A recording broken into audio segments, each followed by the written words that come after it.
നമസ്കാരം. ഹേമ കമ്മിറ്റി റിപ്പോർട്ടിന്റെ ഉള്ളടക്കവും റിപ്പോർട്ട് പുറത്തുവന്നതിന്റെ പശ്ചാത്തലത്തിൽ മലയാള സിനിമാ മേഖലയിൽ ഉണ്ടാകുന്ന വെളിപ്പെടുത്തലുകളും ദേശീയ തലത്തിൽ തന്നെ ചർച്ചയാവുകയാണ്. ഹേമ കമ്മിറ്റി മാതൃക പശ്ചിമ ബംഗാളിലും നടപ്പാക്കണമെന്ന് ബംഗാളി നടി ഋതഭാരി ചക്രവർത്തി ആവശ്യപ്പെട്ടു. സിനിമാ മേഖലയിൽ സ്ത്രീകൾ ഇതുപോലെയുള്ള ദുരനുഭവങ്ങൾ നേരിടുന്നുണ്ട് എന്ന തുറന്നു പറച്ചിലുകളും നടക്കുന്നു. തമിഴ് സിനിമാ മേഖലയിലും അന്വേഷണം വേണമെന്നും നടികർ സംഘം അതിനുള്ള നടപടികൾ ഉടൻ തുടങ്ങുമെന്നും നടികർ സംഘത്തിന്റെ നേതൃത്വം വഹിക്കുന്ന നടൻ കൂടിയായ വിശ്വാൽ പറഞ്ഞു. ഈ അവസരത്തിൽ നമ്മൾ പരിശോധിക്കുന്നു, ഹേമ കമ്മിറ്റി രാജ്യത്തിന് മാതൃകയോ, തുടർ നടപടികൾ ഇപ്പോൾ ശരിയായ ദിശയിലോ? സ്വാഗതം. ഈ ചർച്ചയിൽ നമുക്കൊപ്പം കുഞ്ഞില മസ്ലാമണി സംവിധായിക, ജോളി ചിറയത്ത് നടി, അനൂപാപ്പച്ചൻ അധ്യാപിക, അഡ്വക്കേറ്റ് പ്രശാന്ത് പത്മനാഭൻ നിയമവിദഗ്ധൻ എന്നിവർ ചർച്ചയിൽ പങ്കെടുക്കുന്നു. ആദ്യം അഡ്വക്കേറ്റ് പ്രശാന്ത് പത്മനാഭൻ, രാജ്യം ഒട്ടുക്ക് തന്നെ ഹേമ കമ്മിറ്റി റിപ്പോർട്ട് ചർച്ച ചെയ്യുന്നു, സിനിമാ മേഖലയിൽ എങ്കിലും എന്ന് നമുക്ക് പറയാം. ദേശീയ മാധ്യമങ്ങൾ ഉൾപ്പെടെ വളരെ പ്രാധാന്യത്തോടു കൂടിയാണ് ഈ വിഷയം ചർച്ച ചെയ്യുന്നത്. ഒരുപക്ഷെ അത് തുറന്നു പറച്ചിലുകളുമായി ബന്ധപ്പെട്ട വിഷയമായൊക്കെ മാറുന്നുണ്ട് എങ്കിൽ പോലും ഹേമ കമ്മിറ്റി രാജ്യത്ത് തന്നെ ചരിത്രമെഴുതുന്ന തരത്തിൽ ഉള്ള ഒരു നീക്കം, അതിന് മാതൃകയായി കേരളം മാറുന്നു. നമ്മളുടേതിന് സമാനമായ തന്നെ അവസ്ഥ അവിടങ്ങളിലും അനുഭവിക്കുന്നു എന്ന് നടികൾ തുറന്നു പറച്ചിലുകൾ നടത്തുന്നു. അങ്ങനെ ഒരു മാതൃക തന്നെ സൃഷ്ടിക്കാൻ കേരളത്തിനായിട്ടുണ്ടോ? രാജ്യത്തിന് ഇത് പിൻപറ്റാവുന്ന മാതൃക തന്നെയാണോ? അത് ഒരു പ്രത്യേക സാഹചര്യത്തിലാണ് ഹേമ കമ്മിറ്റിയെ അപ്പോയിന്റ് ചെയ്യാൻ ഗവൺമെന്റ് നിർബന്ധിതമായത് എന്ന് നമുക്ക് എല്ലാവർക്കും അറിയാം. ഈ നടിയെ ആക്രമിച്ച സംഭവം അത് ദേശീയ തലത്തില് വലിയ കോളിളക്കം ഉണ്ടാക്കിയ ഒരു സംഭവമായിരുന്നു. അതില് സാധാരണ ചിന്താഗതികൾക്ക് വിരുദ്ധമായിട്ട് ആ നടി സധൈര്യം മുന്നോട്ട് വരികയും അവരുടെ പേര് വെളിപ്പെടുത്തി അവർക്കുണ്ടായ ഒരു ദുരനുഭവം പബ്ലിക്കിന്റെ മുന്നിൽ കൊണ്ടുവരികയും പോലീസ് കംപ്ലൈന്റ് ചെയ്യുകയും അതിനൊപ്പം ഉറച്ചു നിൽക്കുകയും ചെയ്തു. അവർക്ക് ഒരുപാട് പ്രതിസന്ധികൾ നേരിടേണ്ടി വന്നു. ആ സമയം മുതൽ പല ഇൻഡസ്ട്രിയിലുള്ള വലിയ ബിഗ് ഷോട്ടുകളൊക്കെ ഒത്തിരി പേര് അവർക്ക് എതിരായിട്ട് ഇതിനെ ആക്രമിക്കാൻ കൂട്ടുനിന്നു എന്ന് പറയുന്ന പ്രധാനപ്പെട്ട ഒരു നടന് അനുകൂലമായിട്ടൊക്കെ പ്രസ്താവനകൾ ഇറക്കുന്നത് നമ്മൾ കണ്ടു. അവിടെ നിന്നൊരു ലോൺലി ഫൈറ്റ് ആയിരുന്നു. അവിടെ ഒറ്റയ്ക്ക് അവർ പൊരുതി ഇവിടെ വരെ എത്തി. ആ സമയത്ത് അവരോടൊപ്പം ഉറച്ചു നിന്ന കുറെ വിമൻ ആക്ടേഴ്സ് അവര് WCC എന്ന് പറഞ്ഞൊരു സംഘടന ഉണ്ടാക്കുകയും മുഖ്യമന്ത്രിക്ക് ഇത് കൊടുത്ത് ഹർജി സമർപ്പിച്ചു. അതിനൊക്കെ ശേഷമാണ് ഈ ഹേമ കമ്മിറ്റിയെ അപ്പോയിന്റ് ചെയ്യാൻ ഗവൺമെന്റ് നിർബന്ധിതമായത്. അതില് ഒരു പ്രധാനപ്പെട്ട ഇഷ്യൂ അഡ്രസ് ചെയ്യാനാണ് ഇങ്ങനെയുള്ള സംഭവങ്ങൾ ആവർത്തിക്കാതിരിക്കാനും സ്ത്രീകൾക്ക് സുരക്ഷ ഉറപ്പാക്കുക എന്നുള്ളതായിരുന്നു ഏറ്റവും പ്രധാനപ്പെട്ട ദൗത്യം. ആ കമ്മിറ്റിയോട് ചോദിച്ച റിപ്പോർട്ട് അതാണ്. അതിനുശേഷം ഇങ്ങനെ ഒരു കമ്മിറ്റി വരുന്നതിന് മുമ്പ് തന്നെ സർക്കാർ ഇങ്ങനെയുള്ള സാഹചര്യങ്ങൾ ഒഴിവാക്കാനും ഇങ്ങനെയുള്ള സംഭവങ്ങൾ ഇനി ഉണ്ടാകാതിരിക്കാനും എന്തൊക്കെ ചെയ്തു എന്നുള്ള ഒരു ചോദ്യം നമ്മുടെ മുന്നിലുണ്ട്. അതുകൂടാതെ കമ്മിറ്റി റിപ്പോർട്ട് കൊടുത്തിട്ട് ഇപ്പോൾ 4.5 വർഷത്തോളമായി. ആ സമയത്ത് പല കാര്യങ്ങൾ, സ്ത്രീ സുരക്ഷ ഉറപ്പാക്കേണ്ടതിന്റെ ബാധ്യത, സ്ത്രീകളെ എങ്ങനെയാണ് സുരക്ഷിതരായിട്ട് അവരുടെ ഷൂട്ടിംഗ് ഒക്കെ കഴിഞ്ഞു കഴിഞ്ഞാൽ അവരുടെ താമസ സ്ഥലത്തേക്ക് കൊണ്ടെത്തിക്കേണ്ടത്, അതില് നടന്മാരാകാനും നടിമാരാകാനൊക്കെ വരുന്നവർക്ക് എക്സ്പ്ലോയിറ്റേഷൻ ഉണ്ടാകാതിരിക്കാൻ എന്തൊക്കെയാണ് ചെയ്യേണ്ടത്, അത് സെക്ഷൽ അബ്യൂസ് മാത്രമല്ല അതല്ലാതെ തൊഴിലിടങ്ങളിൽ ഉണ്ടാകുന്ന ഒരു ഇനിക്വാലിറ്റി, അതിലെ ഒരു റിട്ടേൺ കോൺട്രാക്ട് ഇല്ലാത്തതിന്റെ പ്രശ്നങ്ങൾ, അത് മാനുഷികമായിട്ടുള്ള വളരെ ചെറിയ ഏറ്റവും പ്രാഥമികമായിട്ടുള്ള ചില ആവശ്യങ്ങൾക്ക് ഒരു ടോയ്ലറ്റ് യൂസ് ചെയ്യാനോ അല്ലെങ്കിൽ ഒരു ഡ്രസ്സിംഗ് റൂമോ ഒന്നും ഇല്ലാത്തൊരവസ്ഥ, ഇങ്ങനെയുള്ള ഒരുപാട് പ്രശ്നങ്ങൾ ചൂണ്ടിക്കാണിച്ചിട്ട് അതിന് ഓരോന്നിനും പരിഹാരമായിട്ട് എന്തൊക്കെ ചെയ്യണം എന്ന് കുറെ നിർദ്ദേശങ്ങൾ കൊടുത്തു. ഈ നിർദ്ദേശങ്ങൾ സാമാന്യ ബുദ്ധിയുള്ള ഒരാൾക്ക് ഇങ്ങനെ ഒരു കമ്മിറ്റി ഇല്ലാതെ തന്നെ ചെയ്യേണ്ടിയിരുന്ന കാര്യങ്ങൾ, സർക്കാർ തലത്തിൽ ചെയ്യേണ്ടിയിരുന്ന കാര്യങ്ങൾ, ഗവൺമെന്റ് ചെയ്യേണ്ടിയിരുന്ന ചില കാര്യങ്ങൾ ഒന്നും ചെയ്തിട്ടില്ല. ഈ റിപ്പോർട്ട് വന്നതിന് ശേഷവും അവരൊരു എല്ലാവർക്കും ഷോക്കിംഗ് ആയിട്ട് ഇത്രയും നാളാ അത് പുറത്താക്കാതെ അതിന് ഓരോ കാരണങ്ങളും ഉടൻ തന്നെ ന്യായങ്ങൾ പറഞ്ഞ് അതിനകത്തെ പവർഫുൾ ആയിട്ടുള്ള ആളുകളെ സംരക്ഷിച്ച് ഇപ്പൊ 2 ദിവസം മുമ്പ് വരെ നമ്മൾ കണ്ടു സാംസ്കാരിക മന്ത്രി പോലും രഞ്ജിത്തിനെ പുകഴ്ത്തിക്കൊണ്ട് പറയുകയായിരുന്നു. ആ സമയത്തൊക്കെയും ഇതിനകത്ത് ഈ ഫിലിം ഇൻഡസ്ട്രിയിലുള്ള പാട്രിയാർക്കി തുറന്നു കാട്ടാനും അതിനെതിരെ സധൈര്യം ഫൈറ്റ് ചെയ്യാനും ഒരു കൂട്ടം സ്ത്രീകൾ പ്രത്യേകിച്ച്, പിന്നെ അവർക്ക് സപ്പോർട്ട് ചെയ്തുകൊണ്ട് പൊതുപ്രവർത്തകരെ പല മീഡിയ അന്നു മുതല് ബർഖാദത്ത് 2 വർഷം മുമ്പ് ഈ ഭാവനയുമായിട്ടൊരു ഇന്റർവ്യൂ നടത്തിയിരുന്നു. അവർ പറഞ്ഞത് എത്രയോ വർഷം, ഞാൻ ആദ്യത്തെ സമയത്തൊക്കെ ഞാനൊരു സർവൈവർ ആണെന്നാണ് വിശ്വസിച്ചിരുന്നത്. ഒരു സിസ്റ്റം എന്റെ കൂടെ ഇല്ല. അത് കഴിഞ്ഞ് ഒറ്റയ്ക്ക് ഫൈറ്റ് ചെയ്ത് കുറെ കഴിഞ്ഞാണ് ഞാനൊരു വിക്ടിമാണെന്ന് വിശ്വസിച്ചിരുന്നു. അവിടെ നിന്നാണ് പിന്നീടാണ് ആ സർവൈവർ എന്നുള്ള ആ തലത്തിലേക്ക് ഉയരാൻ കഴിഞ്ഞത്. ഈവൻ കോടതികൾ വരുമ്പോൾ കോടതികളിലെ ചോദ്യങ്ങൾ പോലും ഇവരെന്തോ കുറ്റം ചെയ്ത രീതിയിൽ ഈ വിക്ടിമിനെ തന്നെ പരാതിപ്പെടുത്തിക്കൊണ്ടുള്ള ഒരു ലീഗൽ സിസ്റ്റം. അപ്പൊ നമുക്ക് ഈ നിയമത്തിന്റെ പരിരക്ഷ ഇല്ലാത്ത ഒരു മേഖല, യാതൊരു തൊഴിൽ ഉറപ്പ് സംവിധാനങ്ങളും ഇല്ലാത്ത, അതില് കുറെ പേർക്ക് അവർക്ക് തോന്നിയ രീതിയിലൊക്കെ ചെയ്യാനുള്ള ഒരു സംവിധാനം, മേൽക്കോയ്മ ഉള്ള ഒരു സ്ഥലം, അവിടെ ഒരു പുതുമുഖ സംവിധായക, ഇപ്പൊ കുഞ്ഞിലെ പോലുള്ള ഒരു സംവിധായകയോ അല്ലെങ്കിൽ അതുപോലുള്ള ഒരാൾക്ക് അവിടെ നേരിടുന്ന ഒരു ഡിസ്ക്രിമിനേഷൻ അത് അഡ്രസ് ചെയ്യാൻ ഒരു മെക്കാനിസം ഇല്ല. അവിടെ ബാക്കി ഇന്റേണൽ കംപ്ലൈന്റ്സ് കമ്മിറ്റി ഇല്ല. ഇതൊക്കെ നിയമത്തിൽ പറഞ്ഞിരിക്കുന്ന, അനുശാസിച്ചിരിക്കുന്ന ചില മിനിമം നിബന്ധനകൾ ഇല്ലാത്ത ഒരവസ്ഥ. ഇതെല്ലാം ഹേമ കമ്മിറ്റി റിപ്പോർട്ട് ചൂണ്ടിക്കാണിച്ചിട്ടുണ്ട്. ഇത് വന്നതിന് ശേഷം ഇന്ത്യ മുഴുവൻ ഇതിനെപ്പറ്റി ചർച്ചയായി. ഇപ്പോൾ വീണ്ടും മോജോ സ്റ്റോറി 2-3 പ്രാവശ്യമായിട്ട് പ്രഖാദത്ത് ഇതിനെപ്പറ്റിയുള്ള വീഡിയോ ചെയ്യുന്നുണ്ട്. പ്രിന്റിൽ അത് റിപ്പോർട്ട് ചെയ്ത് വന്നു. ന്യൂസ് മിനിറ്റ്, ധന്യ രാജേന്ദ്രന്റെ ന്യൂസ് മിനിറ്റിൽ വന്നു. ആകാശ് ബാനർജിയുടെ ഒരു ഹിന്ദി വീഡിയോ വന്നിട്ടുണ്ട്. ശ്രീലേഖ മിത്രയുടെ ന്യൂസ് എല്ലാ നാഷണൽ ന്യൂസ് പേപ്പറുകളും റിപ്പോർട്ട് ചെയ്തിട്ടുണ്ട്. ഈ ഹേമ കമ്മിറ്റിയെ പറ്റി രാജ്യത്ത് മുഴുവനുള്ള മിക്കവാറും എല്ലാ മീഡിയയും റിപ്പോർട്ട് ചെയ്തിട്ടുണ്ട്. ഈ തമിഴിലും ബംഗാളിലും ബോളിവുഡിലും ഒക്കെ ഇതുപോലുള്ള സംഭവങ്ങൾ ഉണ്ടായിട്ടുണ്ട്. കേരളത്തിൽ ചെയ്ത രീതിയിൽ ഒരു കമ്മിറ്റിയെ അപ്പോയിന്റ് ചെയ്ത് അവിടുത്തെ പ്രശ്നങ്ങൾ അഡ്രസ് ചെയ്യാനായിട്ടുള്ള സംവിധാനം ഉണ്ടാക്കണമെന്ന് ഡിമാൻഡ് വന്നിട്ടുണ്ട്. പലരും ഈ തനുശ്രീ ദത്തയെ പോലുള്ളവര് നാനാ പടേക്കർക്കെതിരെ ആരോപണം ഉന്നയിച്ചിട്ടുണ്ട്. പിന്നെ വികാസ് ബെഹ്ല, സാജിദ്, അലോക് നാഥ് മുതലായ ആളുകൾക്ക്, ഫിലിം ഫീൽഡിലുള്ളവർക്കെതിരെയൊക്കെ നേരത്തെ ആരോപണങ്ങൾ വന്നിട്ടുണ്ട്. അതൊന്നും ഒരു അന്വേഷണവും ഇതുവരെ നടന്നിട്ടില്ല. അപ്പൊ അതൊക്കെ കേരളത്തിൽ നടന്നുകൊണ്ടിരിക്കുന്നത് എങ്ങനെയാണെന്ന് ഇപ്പൊ ഇന്ത്യ മുഴുവൻ ഉറ്റുനോക്കിക്കൊണ്ടിരിക്കുകയാണ്. ഇത് ഇപ്പോഴും അട്ടിമറിക്കാൻ ശ്രമങ്ങൾ നടക്കുന്നുണ്ട്. ഇപ്പോഴും നമ്മൾ കാണുന്നുണ്ട് ഒരു MLA അദ്ദേഹം രാജിവെക്കുന്നില്ല ആരോപണങ്ങൾ വന്നിട്ട്. നമ്മൾ കുറ്റക്കാരാണോ അല്ലയോ എന്നൊന്നും ആരെപ്പറ്റിയും പറയുന്നില്ല. കാരണം അത് നമ്മൾ കോടതിയിൽ ഒരു ഫയൽ നടന്നു കഴിഞ്ഞാൽ പറയും. പക്ഷെ അതിന് മുമ്പ് അന്വേഷണം നടക്കുമ്പോൾ പ്രധാനപ്പെട്ട സ്ഥാനത്തിരിക്കുന്നവർ മാറി നിൽക്കുക എന്നുള്ള ഒരു മിനിമം മര്യാദയാണ്. സാംസ്കാരിക മന്ത്രി ഉൾപ്പെടെയുള്ളവര്, MLA ആയിട്ടിരിക്കുന്നവരൊക്കെ ആരോപണ വിധേയരായി കഴിഞ്ഞാൽ, അല്ലെങ്കിൽ കുറ്റക്കാരെ സപ്പോർട്ട് ചെയ്യാൻ അല്ലെങ്കിൽ കുറ്റാരോപിതരെ സപ്പോർട്ട് ചെയ്യാൻ ശ്രമിക്കുന്നവർ അധികാര സ്ഥാനങ്ങളിൽ ഇരിക്കുമ്പോൾ ഈ അന്വേഷണം എത്രമാത്രം നിഷ്പക്ഷമായിരിക്കും എന്നൊരു സംശയം ജനങ്ങളുടെ ഇടയിലുണ്ട്. അപ്പൊ ഇതെല്ലാം നമുക്ക് രണ്ടാം ഘട്ടത്തിൽ അക്കാര്യങ്ങളിലേക്ക് കടക്കാം. എന്തായാലും രാജ്യത്തിന് ആ നിലയിൽ ഒരു മാതൃക സൃഷ്ടിക്കാൻ തന്നെ ഹേമ കമ്മിറ്റി റിപ്പോർട്ട് പുറത്തു വന്നപ്പോൾ കേരളത്തിന് കഴിഞ്ഞിട്ടുണ്ട് എന്ന ഒരു കാര്യമാണ് ഇവിടെ സൂചിപ്പിക്കപ്പെട്ടത്. ശ്രീമതി ജോളി ചിറയത്ത്, ഇവിടെ മലയാള സിനിമാ മേഖലയിൽ ഉള്ളവർ, പ്രത്യേകിച്ച് സ്ത്രീകൾ എല്ലാം തന്നെ ഇവിടെ ഇങ്ങനെയാണോ നടക്കുന്നത് എന്ന ചോദ്യങ്ങൾക്ക് മറുപടി പറയേണ്ടുന്ന ഒരു സാഹചര്യത്തിൽ എത്തി നിൽക്കുന്നുണ്ട്. ഒരു വലിയ അളവിൽ തന്നെ വെർബൽ അബ്യൂസ് സമൂഹ മാധ്യമങ്ങളിൽ ഉൾപ്പെടെ നടക്കുന്നുണ്ട്. അതൊക്കെ ആ നിലയിലൊക്കെ ആഘോഷിക്കപ്പെടുന്നും ഉണ്ട്. പക്ഷേ അതിനെയൊക്കെ മറികടക്കേണ്ടതുണ്ട്. ഇതിൻ്റെ യഥാർത്ഥ ഉദ്ദേശ ലക്ഷ്യങ്ങളിലേക്ക് എത്തേണ്ടതുണ്ട്. അവിടെ നടപടികൾ പുരോഗമിച്ചു വരികയാണ്. കൂടുതൽ പേർ തുറന്നു പറച്ചിലുകളുമായി എത്തുന്നത് ആ നടപടികൾ അതിന് വേഗം വർദ്ധിപ്പിക്കുന്നതും അത് ശരിയായ ദിശയിൽ നീങ്ങുന്നതിനുമൊക്കെ ഉണ്ട്. പക്ഷേ അപ്പോഴും മറ്റ് ചില സംശയങ്ങൾ, വിവാദങ്ങൾ, നടപടികൾ വൈകിയതിലുള്ള വിമർശനങ്ങൾ ഒക്കെയും ഒരു ഭാഗത്ത് വേറെയുമുണ്ട്.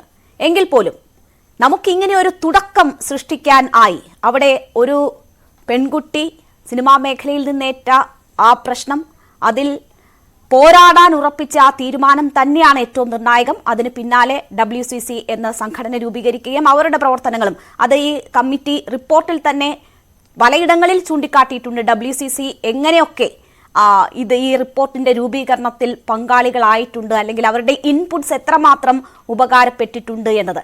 അങ്ങനെ ഒരു ശരിയായ ദിശയിൽ നമുക്ക് ഈ കാര്യങ്ങൾ അന്വേഷിക്കാനും കണ്ടെത്താനും ഒക്കെ കഴിഞ്ഞിട്ടുണ്ടോ? അത് വലിയ രീതിയിൽ പ്രതീക്ഷ നൽകുന്നതാണ്.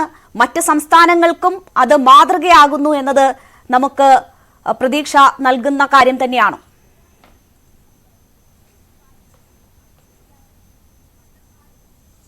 തീർച്ചയായിട്ടും. കാരണം ഇങ്ങനൊരു ഇൻസിഡന്റ് മലയാളം ഇൻഡസ്ട്രിയിൽ ഉണ്ടാവുന്നു, അതിനോടനുബന്ധിച്ച് ദേശീയ തലത്തിൽ അത് ശ്രദ്ധിക്കപ്പെടുന്നു എന്നുള്ളതൊക്കെ വളരെ നല്ല വസ്തുതയാണ്.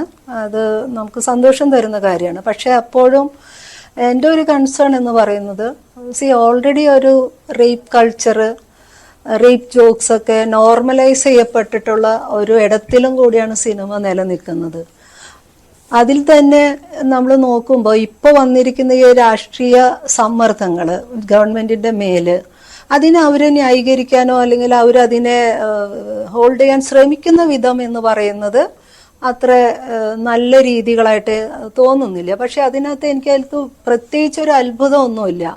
കാരണം ഒരു സെക്സ് എന്ന് പറഞ്ഞതിനെ തന്നെ ഒരു പൊളിറ്റിക്കൽ ടൂളായിട്ട് പ്രയോഗിക്കാൻ തുടങ്ങിയിട്ട് കുറെ കാലമായി. ഇന്ന് നമ്മൾ ഏത് ഇടത് വലത് ഭേദമന്യേ ഏത് രാഷ്ട്രീയ പാർട്ടികൾ എടുത്താലും സെക്സ് എന്ന് പറയുന്നത് ഒരു വയലൻസിനുള്ള, കോർണർ ചെയ്യാനുള്ള, എതിരാളിയെ ടാർഗറ്റ് ചെയ്യാനുള്ള ഒരു ടൂളായിട്ട് തന്നെയാണ് ഇവരൊക്കെ കണക്കാക്കിയിരുന്നത്. അതുകൊണ്ട് തന്നെയാണ് ഇവർക്ക് ഇങ്ങനെ ഒരു അബദ്ധം തങ്ങൾക്ക് ഉണ്ടാകുമ്പോൾ, തങ്ങളുടെ ഉള്ളിലുള്ള ആർക്കെങ്കിലും ഉണ്ടാകുമ്പോൾ അതിനെ അഡ്മിറ്റ് ചെയ്യാനും അത് മാറ്റി നിർത്തിക്കൊണ്ട് തന്നെ അത്തരം പ്രശ്നങ്ങളെ അഡ്രസ്സ് ചെയ്യാനോ എക്നോളജ് ചെയ്യാനോ ഒന്നും തയ്യാറാവാൻ പറ്റാത്തത്. ഇതിനെ അവർക്ക് സംരക്ഷിക്കേണ്ടി വരുന്നത്. അപ്പൊ ഇതൊരു നിസ്സാര കാര്യങ്ങളൊന്നുമല്ല. കാരണം ഈ ഒരു പവർ പൊളിറ്റിക്സും മണിയും കൂടി ചേരുന്ന ഇടത്തില് ഇത്തരത്തിലുള്ള പ്രവണതകൾ കൂടി വരികയാണ് ചെയ്യുന്നത്. അത് രാഷ്ട്രീയത്തിന്റെ എല്ലാ മേഖലയിലും ഉണ്ട്. അതുകൊണ്ട് കൂടിയാണ് നമുക്ക് നമ്മുടെ ഒരു ഒളിമ്പിക്സ് മെഡൽ നഷ്ടപ്പെടുന്ന വിധത്തിലേക്ക് തന്നെ കാര്യങ്ങൾ എത്തുന്നത് അല്ലെ. അപ്പൊ ഇത് എന്നെ സംബന്ധിച്ച് ഇപ്പൊ വന്നിരിക്കുന്ന ഈ ഒരു സാഹചര്യം എന്ന് പറയുന്നത് ചെറിയ രീതിയിൽ സമൂഹത്തിന്റെയും കൂടെ ഒരു ജാഗ്രത, നിങ്ങളേതുപോലുള്ള മാധ്യമ പ്രവർത്തകരുടെ ഒരു അലേർട്ട്നെസ്, അതിന്റെയും കൂടെ ഒരു നല്ല ലക്ഷണങ്ങളായിട്ടാണ് തോന്നുന്നത്. പക്ഷെ ഇത് എത്ര നാളത്തേക്ക് എന്നുള്ളതാണ്. കാരണം നമ്മൾ ഇത്രയും ഫൈൻഡിങ്സിൽ സെക്ഷൽ അസാൾട്ട് അല്ലെങ്കിൽ അബ്യൂസ് എന്ന് പറയുന്നത് മാത്രമല്ല, നൂറുകണക്കിന് തൊഴിലാളികൾ ജോലി ചെയ്യുന്ന ഒരിടത്തില് വേതനത്തെക്കുറിച്ച്, അവരുടെ ജീവിത സാഹചര്യങ്ങളെക്കുറിച്ച്, തൊഴിൽ എടുക്കുന്ന മണിക്കൂറുകളെക്കുറിച്ച് അതെല്ലാം പ്രതിപാദിക്കുന്നുണ്ട്. അപ്പൊ ഇതെല്ലാം അഡ്രസ് ചെയ്യപ്പെടാതെ ഇത്തരത്തിലുള്ള ഒരു കളക്റ്റീവ് വോയറിസത്തിലേക്ക് മാത്രം കാര്യങ്ങൾ പോകുമോ എന്നുള്ള ഒരു ആശങ്കയുണ്ട്. അതേസമയം തന്നെ ഇത് തന്നെ പൊളിറ്റിക്കൽ പാർട്ടീസ് അങ്ങോട്ടും ഇങ്ങോട്ടും, അത് എത്ര അപമാനകരമായ ഒരു അവസ്ഥയാണ്. കോൺഗ്രസ് അവരോട് പറയുന്നു, നിങ്ങൾ നിങ്ങളുടെ കക്ഷിയെ സംരക്ഷിച്ചില്ലേ, അപ്പൊ കോൺഗ്രസ്സുകാർ ഇന്നലെ ഒരു കൊലപാതകം ചെയ്താൽ അത് നമുക്ക് ചെയ്യാമെന്നാണോ, അല്ലെങ്കിൽ BJP-കാർ അങ്ങനെ ചെയ്തു എന്നുള്ളത്. അപ്പൊ ഇവിടെ വരുമ്പോ എന്താന്ന് വെച്ചാൽ ഈ ഒരു പുരുഷാധിപത്യ ക്രമത്തില് അല്ലെങ്കിൽ പാട്രിയാർക്കിയൽ സമൂഹത്തിനകത്ത് രാഷ്ട്രീയം പോലും സ്ത്രീക്കെതിരെ ഒന്നിച്ചു നിൽക്കുന്നു എന്നുള്ളതാണ്. ഇവര് അതിൻ്റെതായിട്ടുള്ള ഒരു ഉത്തരവാദിത്വം സ്വയമേവ ഏറ്റെടുത്ത് ഒരു വിമർശനപരമായ ഒരു സമീപനം ഉണ്ടാക്കണമെന്ന് ചിന്തിക്കാത്തത് തന്നെ രാഷ്ട്രീയത്തിലാണെങ്കിലും പോളിസി മേക്കിങ്ങിലാണെങ്കിലും സമൂഹത്തിന്റെ ഏത് വരമ്പുകളിലായാലും സ്ത്രീകളെ ഇവരൊക്കെ എവിടെ പ്ലേസ് ചെയ്യുന്നു എന്നുള്ളതും കൂടിയാണ്. അതുകൊണ്ടാണ് ഇത്രയും ലളിതമായ യുക്തികളിലും ചിന്തകളിലും ഇന്നും ഈ രാഷ്ട്രീയ നേതൃത്വങ്ങൾ നിൽക്കുന്നത്. അതൊരു നല്ല കാര്യമല്ല എന്ന് തന്നെ നമ്മൾ ഉറപ്പിച്ച് പറയുകയും, മറിച്ച് ഒരു ഇൻഡസ്ട്രി, ഇന്നിപ്പോ ഏറ്റവും വേദനാജനകമായ ഒരു കാര്യം നമ്മളെ തൊഴിൽ മന്ത്രി തന്നെ പറയുന്നത്, ഇത് ടെക്നീഷ്യന്മാരെ തൊഴിലാളികളായി കാണാൻ പറ്റുള്ളൂ, അതല്ലാതെ ഇതിലെ ആക്ടേഴ്സൊക്കെ കലാകാരന്മാരാണ്, അവരെ നമുക്ക് അങ്ങനെ കാണാൻ പറ്റില്ല. ഇത് എത്ര വലിയ വങ്കത്തരാണ് അദ്ദേഹം പറഞ്ഞത്. ഒരു ഇൻഡസ്ട്രി എന്ന് പറയുമ്പോൾ, എന്റർടൈൻമെന്റ് ഇൻഡസ്ട്രി എന്ന് പറയുന്നത് അത്ര മഹത്തായ കലാരൂപങ്ങൾ ഉണ്ടാക്കുന്നതല്ല. ഒരു പോപ്പുലർ ആർട്ട് എന്നുള്ള രീതിയിൽ നമുക്ക് അതിനെ ജനങ്ങളെ സ്വാധീനിക്കുന്നു എന്ന് പറയുമ്പോഴും ആ സ്വാധീനത്തിന്റെ ഒക്കെ വശങ്ങൾ നമുക്ക് വേറെ ചർച്ച ചെയ്യാം. പക്ഷേ ഒരു നടനും ഒരു നിർമ്മാതാവും മാത്രം ഉണ്ടായതുകൊണ്ട് രൂപപ്പെടുന്ന ഒരു ഉൽപ്പന്നമല്ല സിനിമ എന്ന കല. അതിനടിയിൽ ഒത്തിരി പേര്, നൂറുകണക്കിന് മനുഷ്യര് വിയർപ്പൊഴുക്കുന്നുണ്ട്. ഇവര് തൊഴിലാളികളായിട്ട് കണക്കാക്കില്ല എന്ന് പറയുമ്പോൾ അടിമ സമാനമായ ജീവിതം നയിക്കേണ്ടവരാണ് ഈ തൊഴിലാളികൾ എന്നാണ് അദ്ദേഹം ഉദ്ദേശിക്കുന്നത്. അപ്പൊ ഇതിനകത്ത് ഒരുപാട് കാതലായ പ്രശ്നങ്ങൾ അഡ്രസ് ചെയ്യാൻ തയ്യാറില്ല എന്നുള്ള വിധത്തിലാണ് നമ്മുടെ തൊഴിൽ വകുപ്പ് മന്ത്രിയുടെയൊക്കെ ഇത്തരത്തിലുള്ള പ്രസ്താവനകളെ നമ്മൾ നോക്കിക്കാണേണ്ടത്. അത് ശരിക്കും ആശങ്കപ്പെടുത്തുന്നതും എന്താ പറയുക, ഒരു ജനാധിപത്യ സമൂഹത്തിന്, ഒരു പരിഷ്കൃത സമൂഹത്തിനൊന്നും യോജിച്ച മറുപടികളായിട്ട് എനിക്ക് തോന്നുന്നില്ല. ശരി, ഞാൻ താങ്കളിലേക്ക് തിരിച്ചെത്താം. എനിക്ക് തോന്നുന്നു ഇനി തുടർന്നും അടുത്ത ആളുകളെയും കൂടെ കേട്ടിട്ട് പങ്കെടുക്കാം. ശരി, ഞാൻ താങ്കളിലേക്ക് തിരിച്ചെത്താം. കുഞ്ഞില മസ്ലാമണി, ഇവിടെ ഇപ്പോൾ തീർച്ചയായും അതൊരു പ്രതീക്ഷ നൽകുന്ന കാര്യമാണ്. അപ്പോൾ പോലും അതിന്റെ തുടർ നടപടികൾ, പിന്നീട് ഇപ്പോൾ ഉയർന്നു വരുന്ന ചർച്ചകൾ, രാഷ്ട്രീയം കലർന്നുകൊണ്ടുള്ള ആരോപണ പ്രത്യാരോപണങ്ങൾ, അതിലുള്ള നിരാശയാണ് ശ്രീമതി ജോളി പങ്കുവച്ചത്. താങ്കളുടെ അഭിപ്രായം ഈ വിഷയത്തിൽ എന്താണ്? ഇവിടെ ഇപ്പോൾ ഹേമ കമ്മിറ്റി റിപ്പോർട്ട് 2020 വീണ്ടും ചർച്ചയാവുകയും കൂടുതൽ തുറന്നു പറച്ചിലുകൾ ഉണ്ടാകുമ്പോൾ 2022 ജസ്റ്റിസ് ഹേമ മാധ്യമങ്ങളോട് വളരെ ചുരുങ്ങിയ വാക്കിൽ പ്രതികരിക്കുമ്പോൾ പറഞ്ഞിട്ടുണ്ട്, ഇവിടുത്തെ ഈ ചൂഷണങ്ങൾ, അത് ലിംഗപരമായുള്ള ചൂഷണങ്ങൾ, ലൈംഗികപരമായി ഉള്ള സംഭവങ്ങൾ, തൊഴിൽ മേഖലയിൽ സ്ത്രീകൾ അനുഭവിക്കുന്ന ചൂഷണങ്ങൾ, ബുദ്ധിമുട്ടുകൾ, ഇതൊക്കെയും പരിഹരിക്കാൻ ഈ റിപ്പോർട്ട് നടപ്പിലാക്കിയാൽ സാധ്യമാകും. അത് സ്ത്രീകൾക്ക് മാത്രമല്ല, ഈ മേഖലയിലെ പുരുഷന്മാർക്കും ഉപയോഗപ്പെടുന്നതായിരിക്കും എന്ന കാര്യം പറഞ്ഞു. പക്ഷേ അതിനുശേഷവും വർഷങ്ങൾക്ക് ശേഷം ഇതൊന്നും നടപ്പിലാക്കപ്പെടുന്നില്ല. ഇപ്പോഴും നമ്മൾ അത് പ്രതീക്ഷയോടുകൂടി കാത്തിരിക്കുകയാണ്. പക്ഷേ ആ റിപ്പോർട്ട് പുറത്തു വന്നതിന്റെ ബലത്തിൽ ചില തുറന്നു പറച്ചിലുകൾ നടക്കുന്നു എന്ന് മാത്രം. ബാക്കിയെല്ലാം കോടതി പരിശോധിക്കട്ടെ, കോടതി പറയുമ്പോൾ ചെയ്യാം എന്ന നിലയിലാണ്. അതിനപ്പുറം പിന്നീട് നൽകുന്ന പ്രതീക്ഷ കോൺക്ലേവുമായി ബന്ധപ്പെട്ടുള്ള കാര്യങ്ങളാണ്. അവിടെ ഉണ്ടാകുന്ന ചർച്ചകൾ, അതിന്റെ ബാക്കി എന്ത് എന്നത് പ്രതീക്ഷയോടെ നമുക്ക് കാത്തിരിക്കാം. ഇത്രയും സമയനഷ്ടം ഉണ്ടാക്കിയത്, നമ്മൾ ഒരു മാതൃക എന്ന് പറയുമ്പോൾ പോലും ആ സമയനഷ്ടം അത് വലിയ രീതിയിലുള്ള ഒരു കുറ്റമായി തന്നെ അവിടെ നിൽക്കുകയാണ്. താങ്കൾ നോക്കിക്കാണുന്നത് എന്താണ്? ഇനിയിപ്പോൾ 2024 ഈ റിപ്പോർട്ട് പുറത്തു വന്നതിന് ശേഷം നടക്കുന്ന നടപടിക്രമങ്ങൾ ശരിയായ ദിശയിലുള്ളതാണ് എന്ന് കരുതുന്നുണ്ടോ? ചില കാര്യങ്ങള് ഇപ്പൊ എനിക്ക് തോന്നിയിട്ടുള്ളത്, ഒരു ഈ റിപ്പോർട്ടിന് അതിനെ അർഹിക്കുന്ന ഒരു ഗ്രാവിറ്റിയോടെ സർക്കാരോ സംവിധാനങ്ങളോ കാണണില്ല എന്ന് എനിക്ക് തോന്നുന്നുണ്ട്. ഇപ്പൊ നമ്മള് ചില മെഷേഴ്സ് ഉണ്ടാവുന്നുണ്ടെങ്കിലും അതൊക്കെ ഒരു ആൾക്കാരുടെ ഒരു എന്താന്ന് പറയാ, അവർക്ക് ഏറ്റവും വേണ്ട ഇപ്പം അർജന്റ് ആയിട്ട് പരിഹരിക്കണം, അല്ലെങ്കിൽ അവർ മുറവിളി കൂട്ടുന്ന കാര്യങ്ങൾക്ക് വേണ്ടിയിട്ട് ഒരു വായടപ്പിക്കാൻ എന്നുള്ള പോലെ ചെയ്ത കുറച്ച്, ഇപ്പൊ SIT ഒക്കെ കോൺസ്റ്റിറ്റ്യൂട്ട് ചെയ്തു. ഓക്കെ, അത് നല്ല കാര്യം. അതിനകത്തും ചില പ്രശ്നങ്ങളുണ്ട്. ഇപ്പൊ എത്ര സ്ത്രീകൾക്ക് പോലീസിൽ പോയിട്ട്, ഇപ്പം ചിലരൊക്കെ അനോണിമസ് ആയിട്ട് നിന്നുകൊണ്ട് തന്നെ അവർക്ക് അല്ലെങ്കിൽ പോലീസ് കേസിന് പോകേണ്ടിയിരുന്നില്ല എന്ന് വിചാരിച്ചിരുന്ന സ്ത്രീകളും ഇപ്പൊ ചിലപ്പോ പോലീസ് കേസിലേക്ക് പോകാനായിട്ട് നിർബന്ധിതരായിട്ടുണ്ടായിരിക്കാം. അങ്ങനെ ഒരു പ്രശ്നം കൂടെ അതിനകത്തുണ്ട്. പക്ഷെ എനിവേ ഒരു SIT കോൺസ്റ്റിറ്റ്യൂട്ട് ചെയ്തിട്ടുണ്ട്, അത് നല്ല കാര്യം തന്നെ.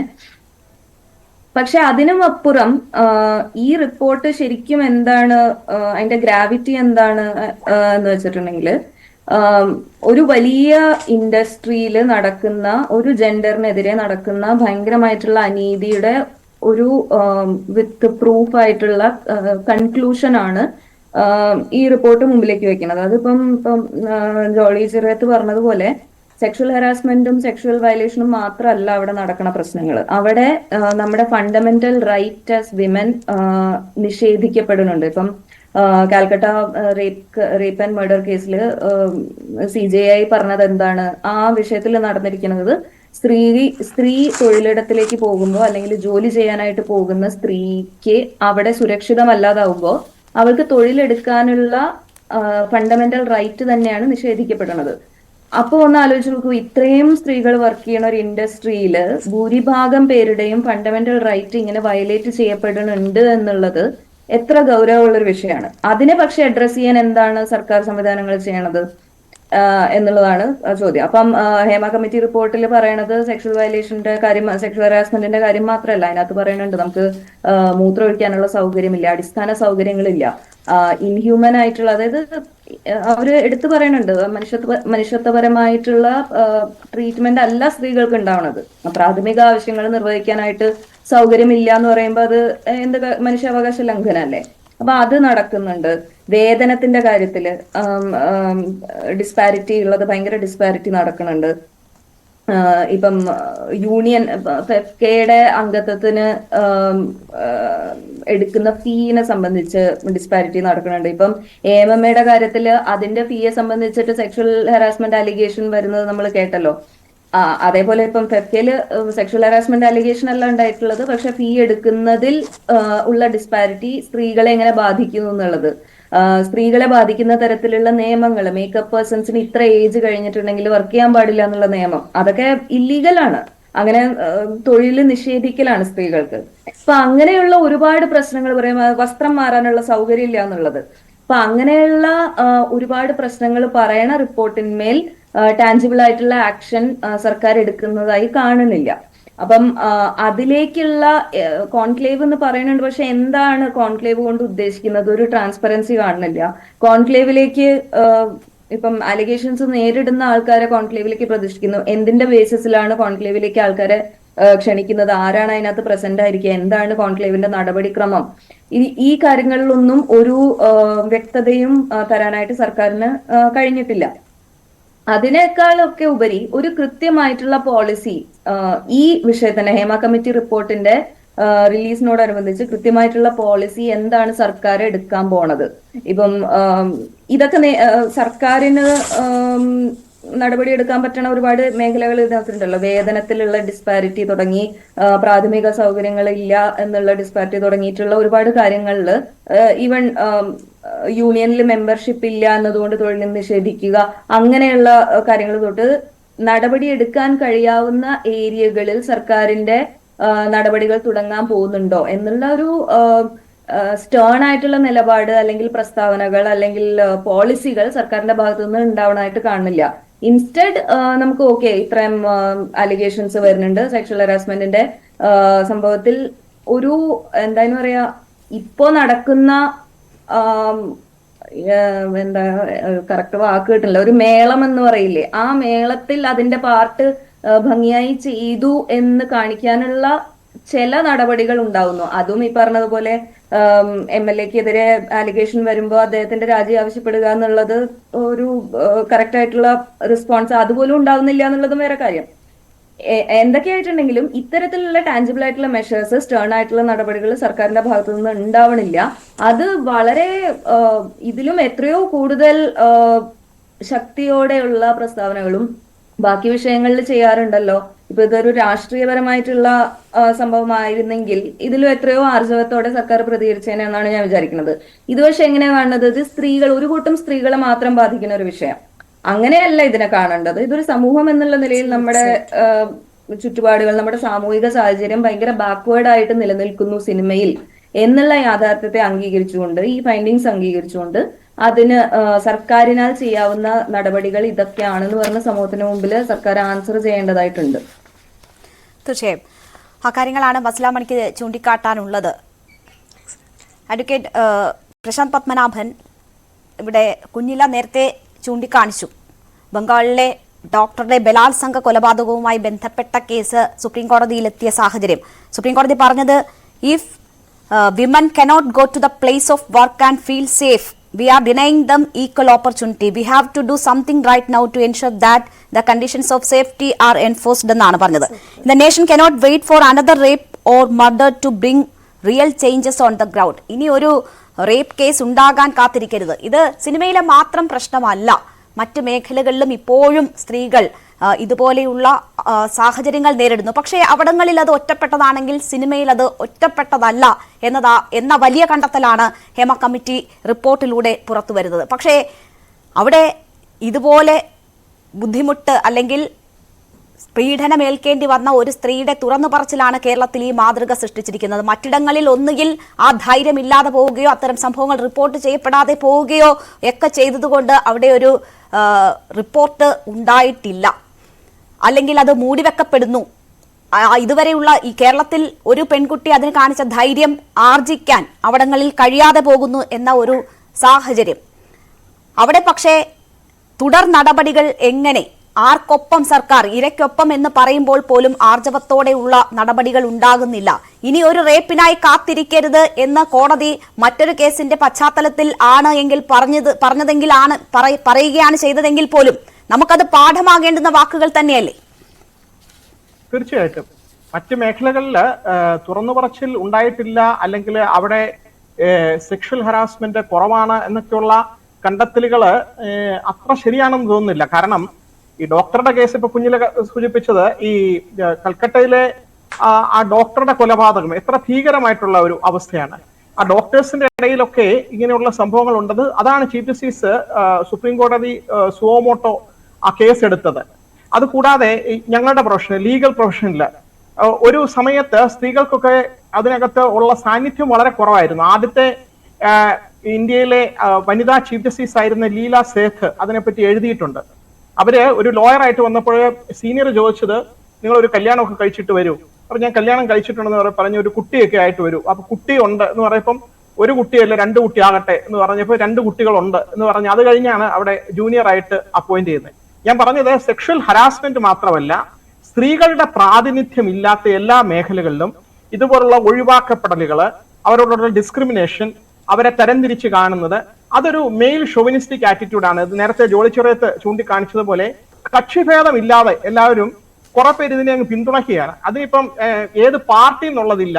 ഒരു പുരുഷൻ വേറൊരു പുരുഷനെ സപ്പോർട്ട് ചെയ്യണം. അപ്പൊ നമ്മൾ ചെയ്യേണ്ടത് എന്താണ്? മനുഷ്യത്വപരമായിട്ട് സ്ത്രീകൾ നേരിടുന്ന ഒരു പ്രശ്നത്തില് നമ്മൾ കക്ഷിരഹിതമായിട്ട് എല്ലാവരും ഒരുമിക്കണം. അതിപ്പോ നടന്നുകൊണ്ടിരിക്കുന്നത് ആർമിയില് റിട്ടയർമെന്റ് ഏജ് ഒരുപോലെ അല്ലായിരുന്നു. അത് സുപ്രീം കോടതിയാണ് ഈയിടെയാണ് അതിലെ വിധി വന്നത്. സ്ത്രീകൾക്ക് അവിടെ കമ്മീഷൻഡ് ഓഫീസേഴ്സ് ആയിട്ട് പെർമനന്റ് കമ്മീഷൻ കൊടുക്കണമെന്ന് സുപ്രീം കോടതി പറഞ്ഞു. അതിനുശേഷം അത് ഇംപ്ലിമെന്റ് ചെയ്യാതിരുന്നപ്പോൾ കണ്ടന്റ് എടുത്തു.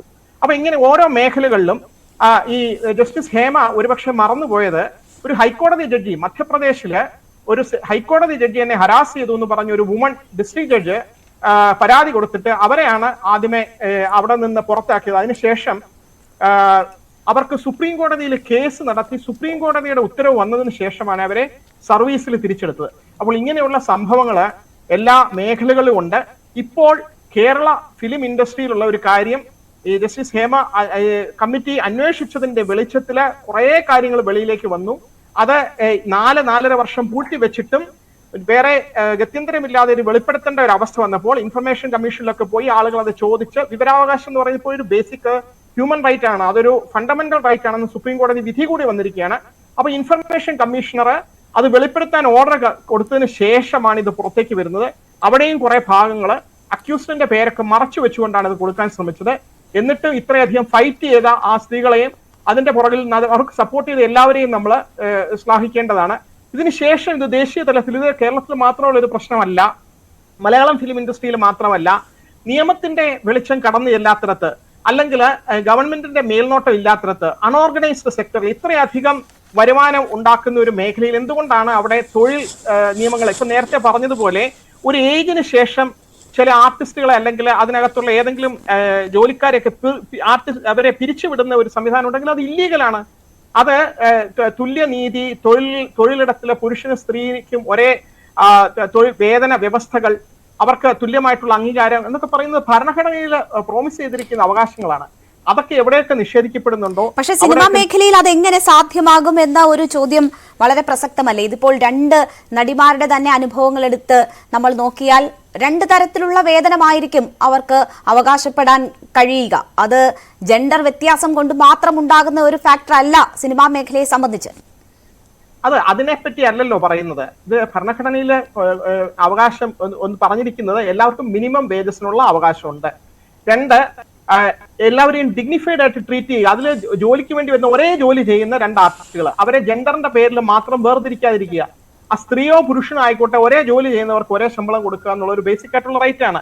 അതിനെപ്പറ്റിയാണ് ഹേമക്കെ പറ്റി പറയുന്നത്. അല്ലാതെ സൂപ്പർ സ്റ്റാർ ആയിട്ടുള്ളവരും അല്ലാതെ ഒരു ചെറിയ ഒരു റോളിൽ ആക്ട് ചെയ്യുന്നവർക്ക് ഒരേ റെമ്യൂണറേഷൻ കൊടുക്കണമെന്നല്ല പറയുന്നത്. പിന്നെ വേറൊരു കാര്യം പറയുന്നത്, ഒരു റിട്ടൺ കോൺട്രാക്ട് വേണം. ഏതൊക്കെ റോളുകളിലാണ് അഭിനയിക്കാൻ പോകുന്നത്, എന്താണ് ഇവർക്ക് ചെയ്യേണ്ട, ഒരു കരാറിൽ ഏർപ്പെട്ട് കഴിഞ്ഞാൽ അതിനകത്തൊരു നിയമത്തിന്റെ പരിരക്ഷയുണ്ട്. ഇതൊന്നും ഇല്ലാതെ ചില അഡ്വാൻസ് കൊടുക്കുന്നു, വിളിച്ചിട്ട് ഓഡിഷൻ എന്നൊക്കെയുള്ള പേരിൽ വിളിച്ചിട്ട് അതിൽ എക്സ്പ്ലോയിറ്റേഷൻ ചാൻസ് ഉണ്ടോ എന്നാണ് നോക്കുന്നത്. അതിനെപ്പറ്റിയൊക്കെ വളരെ വിശദമായിട്ട് ഈ ഹേമ കമ്മിറ്റി റിപ്പോർട്ടിൽ എഴുതി. അത് വെളിച്ചത്ത് വന്നതിന് ശേഷമാണ് ഇവർക്ക് ഇപ്പോൾ ഇത്രയും പേർക്കൊക്കെ ധൈര്യമായിട്ട് മുന്നോട്ട് വരാനുള്ള ഒരു അവസരം പോലും വന്നത്. അപ്പോൾ നമ്മൾ മനസ്സിലാക്കേണ്ടത്, ഇത് അതിന്റെ ശരിയായ ഒരു പരിസമാപ്തിയിൽ എത്തിക്കണമെങ്കിൽ ഈ ഫൈറ്റിങ്ങിനെ കണ്ടിന്യൂ ചെയ്തുകൊണ്ടിരിക്കണം. ഇപ്പോൾ നമ്മൾ റിലാക്സ് ചെയ്യാനുള്ള സമയമല്ല. ഇത് മുന്നോട്ട് പോയി മാതൃകയാകുന്ന രീതിയിലൊക്കെ പോകണമെങ്കിൽ ഇതുപോലുള്ള വിജിലൻസ് നമ്മൾ ഇനി മുന്നോട്ട് ഇതുപോലെ തന്നെ നോക്കിയും കണ്ടു എന്താണ് ചെയ്യുന്നതെന്ന് തുടരെ നോക്കിക്കൊണ്ടിരിക്കുകയാണെങ്കിൽ ഒരുപക്ഷെ ഗവൺമെന്റ് ഇത് ചെയ്യാൻ കമ്പൽഡാവും. ഇപ്പോൾ തന്നെ ഒരു മുകേഷിന് ജാമ്യം കിട്ടി. അതിന്റെ അർത്ഥം അദ്ദേഹം നിരപരാധിയാണെന്നല്ല. ഞാൻ നേരത്തെ പറഞ്ഞല്ലോ, ആരെങ്കിലും കുറ്റക്കാരനാണെന്നല്ല പറയുന്നത്. പക്ഷെ ആരോപണം നേരിടുന്നവര് അധികാര സ്ഥാനങ്ങളിൽ ഇരുന്നു കൊണ്ട് തന്നെ എന്ത് രീതിയിലുള്ള അന്വേഷണമാണ് നേരിടാൻ പോകുന്നതെന്നുള്ള ഒരു സംശയം ജനങ്ങളുടെ ഇടയിലുണ്ട്. അപ്പൊ അതിൽ ആരാണ് ഇത് ഉന്നയിക്കുന്നത് എന്നുള്ളതല്ല അദ്ദേഹത്തിന് ജാമ്യമല്ല 5 ദിവസത്തേക്ക് അറസ്റ്റ് തടയുന്ന നടപടിയാണ് ഇന്ന് കോടതിയുടെ ഭാഗത്തു നിന്നും ഉണ്ടായിരിക്കുന്നത്. നമുക്കൊരു ഇടവേള അനിവാര്യമാണ്. ഇടവേളയ്ക്ക് ശേഷം ഞാൻ തിരിച്ചെത്താം. ചർച്ചയിലേക്ക്. ശ്രീമതി ജോളി ചിറയത്ത്, ഹോളിവുഡിൽ ഹാർവി വെയിൻസ്റ്റീന്റെ എതിരെ മീറ്റു ആരോപണം ഉയർന്നപ്പോൾ ഈ ആരോപണം ഉന്നയിക്കുന്നവർ നേരിട്ട് വന്ന് പരാതി കൊടുക്കാനോ അല്ലെങ്കിൽ ആ പരാതി പരിശോധിച്ച് നടപടിയെടുക്കാനോ കാത്തിരുന്നില്ല. മറിച്ച് അതിൽ കേസെടുത്ത് അന്വേഷണം ആരംഭിക്കുകയായിരുന്നു. മാത്രവുമല്ല, ഒരു സംവിധാനങ്ങളും അദ്ദേഹത്തിന് സഹായമായി എത്തുന്നില്ല എന്ന ഉറപ്പുവരുത്തലും അവിടെ ഉണ്ടായി. ആ സ്ഥാനമാനങ്ങളിൽ നിന്ന് അദ്ദേഹത്തെ പുറത്താക്കുന്ന നടപടികൾ വളരെ വേഗത്തിൽ തന്നെ നടന്നു. ആ രീതിയിൽ ശിക്ഷ വിധിക്കുകയും ചെയ്തു. അതൊരു മാതൃകയായിരുന്നു. മീറ്റു ആരോപണങ്ങളിൽ ഉണ്ടായിട്ടുള്ള ഏറ്റവും മാതൃകാപരമായ നടപടി എന്ന് നമുക്ക് പറയാം. നമ്മളിവിടെ ഈ റിപ്പോർട്ടിലൂടെ ഒരു മാതൃക സൃഷ്ടിച്ചിരിക്കുന്നു. തുടർ നടപടികളിലൂടെയും നമുക്ക് ആ നിലയ്ക്കൊക്കെയുള്ള മാതൃക സൃഷ്ടിക്കാൻ കഴിയേണ്ടതല്ലേ?